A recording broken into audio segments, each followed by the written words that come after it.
Has the cost of living gone up, down, or stayed the same? Well, yes, no, and maybe. Are you confused? Yes, so am I. We have the border that's closed now between Cambodia and Thailand, and many things come through the border from Thailand. So there's been some changes, and I'll talk about the rent and dining and all that stuff. Not only will I give you some prices, I'll also talk a little bit about it. And at the end, I'll give you some prices for some foods that we buy at the local wet market. So uh, let's go. I'll start out with rent because that's the number one thing people are usually concerned about. I get a lot of comments, comment below, about rent. They say, "Oh yeah, it keeps on going up." I don't think it has. I've been here 3.5 years, and I haven't seen the rent go up. Uh, and I've talked to some expats that have been here for 7, 8, 9 years or more, and they say they haven't seen much of the rent going up. Even since before COVID, and some of them are telling me right after COVID, the prices went down a bit because so many people left. So many expats left, and there was a lot of apartments are available, and there still is. So I just thought I'd talk about that, and also. Rent does not necessarily go up during the tourist season, unless, of course, they want to rent it out for 2 weeks to people that are just, being a tourist or a month or whatever. But generally, they stay the same during the tourist season. If you live here in Cambodia and you have, think otherwise, please leave me a comment below on that. Um, Now, I have a two-bedroom. Uh, Two air conditioned, two bathroom, ground floor apartment, about 7 years old, and it's really nice. I like that, and I like it here. I made a video of it. Maybe I'll try to put it up there so you can check it out if you haven't. And it cost me $300 a month. That's right, and it hasn't gone up since I've been here. And my utilities for that is usually right around $50. My electric bill has never been, ever since I've moved to Cambodia, it's never been above $50 or $55 a month. But that's up to you. How much you want to use your air conditioner. It can, if you just use it at night a little bit in your bedroom, that's, cool it down. That's one thing. But if you're using it 24/7, you can easily get up to $200, $250 a month on your electric bill. The electricity is 25 cents per kilowatt hour. So they say that's kind of high. Um, I don't know. It's in my budget, so there we go. It's good for me. Dining out. We don't do much dining out. Kind of lately we have, but uh, we go like maybe once a month to this Japanese barbecue place, which is quite spendy. It usually costs us about $25, but that's kind of like the exception. That's a real fancy place, and we go out for like pizzas or burgers or something, and beverages of our choice. Um, and for the whole month, it only ran us about $70. So that's pretty doable. And that's like I said, Japanese barbecue, pizzas, burgers. American Western type foods.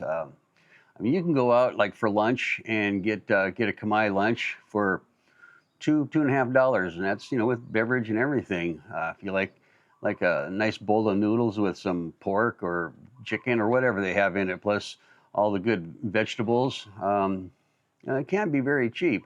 If you like the Asian food, the Khmer food, so you could probably spend $70 and go out a lot, and it really hasn't gone up. The wet market.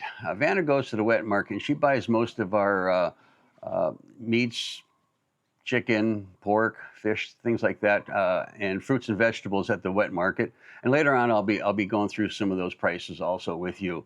And it's really hard to say how much she really spends, but when she goes there, she usually goes like every 3 days or whatever. I'll give her 50,000 real, which is like $12.50, and that gets us things for 3, 4 days, so uh, that's pretty affordable there. Now, like if we go to Anchor Market, that's the Western food, all your canned foods, box stuff, basically Western food. That's going to be a lot more. Oh, yeah. At the wet market, we spend about $120 a month. And then at the Western stores, I do like my bacon and, cans of this and noodles, spaghetti noodles, things like that. Uh, and cheese. We spend about $230 a month there. And this is one place where the prices have gone up because a lot of that stuff comes in from Thailand, and it's not coming in from Thailand anymore. They're getting it in from Laos and Vietnam, and some of the prices have gone up. The milk has gone up. It's always been expensive. Milk is really expensive here in Southeast Asia, but it's gone up from 375 for 2 liter bottle up to 450 now. So basically, that boils down to about $8.50 a gallon for some milk, and that's why I have eggs and bacon for breakfast instead of cereal. I miss my cereal, so I thought I'd let you know that. Gas for the motos. We got 2 motos, and Vanna uses hers more than I use mine, but that's usually about $25 a month um, uh, for both of the motos, and every once in a while oil change. Oil changes run about $6 and things like that. So really, the moto is really no problem compared to what I used to fill up my car with gas. Is like, geez, every week it'd be twice that much. So, easy peasy. Beverages. Okay, we're talking about beverages now, and not just my beverage of choice. I also include the tea I like to go drink, iced tea when it gets hot. I go out like once or twice a week in the morning with some friends to a cafe and have some coffee or whatever. I usually get my green tea, which I like, the sweet green tea, and they usually cost anywhere from like 75 cents to $1.25, depending on where you go for an iced coffee or whatever, even a hot coffee. So that's pretty affordable there, I think. Oh, and we did have some propane that we had to buy for our gas stove. We do that about every 6 weeks because Vanna really likes to cook, and she does cook a lot. But that's not a monthly occurrence. I'm just going over some of the basics. I mean, I do spend other money for other things like schooling for my daughter and all that, but that's incidentals. You probably won't have those kind of expenses. But like I said, you know, I was going to talk about prices at the wet market.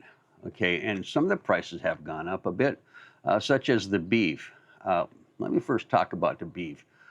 It's not grabbing, a steak and bringing it home and cook, because this is usually Khmer beef, and it's just not like Australian beef or USDA. It's pretty tough. It's good for stir fries. It's good for putting it in soups or making stews and things like that. But it's pretty tough if you just kind of want to fry it up and have a steak. But that runs. It used to run about $7.5 a kilo. Now it's up to $8 to $10 a kilo, depending on the cut. I like to get the back straps because they are quite tender. If you can get them, you got to go wet market early in the morning to get those. Pork. The pork here is good. It's really, really good. We eat a lot of pork, and that's $4 a kilo. And it kind of doesn't matter what cut it is. You want to get a pork cut with a big bone so you can make some soup, or you want some fillets so you can just have it like a steak, because it is tender, cooked it up right, and it's very delicious. The chicken also, it's kind of stayed the same because there's freaking chickens everywhere here. Good. And now that's about $3 a kilo, and it doesn't matter what cut. You can get drumsticks. You can get you can get the chicken breast. You can get the wings, and it's all $3 a kilo. So We always get the chicken breasts because well, or drumsticks. I don't like some of the other dark meat and whatever. Now, fruits and vegetables, they kind of went up just a little bit, I think. But most of your fruits and vegetables are anywhere from $1 to $1.50 per kilo. Vanna just told me yesterday that potatoes are like $1 a kilo. Same with the carrots, and there's just so many vegetables. I don't even know what they are, and fruits, but you know, anywhere between $1 for that. And because I don't eat cereal anymore in the morning. I really miss my Wheaties and Fruit Loops. Yeah, I like Fruit Loops. Okay, don't judge, because the milk's so expensive and the cereal's expensive too. I eat a lot of eggs in the morning, and eggs are costing us about 12 cents each. And a lot of the times we will get the duck eggs because duck eggs are a little bit bigger.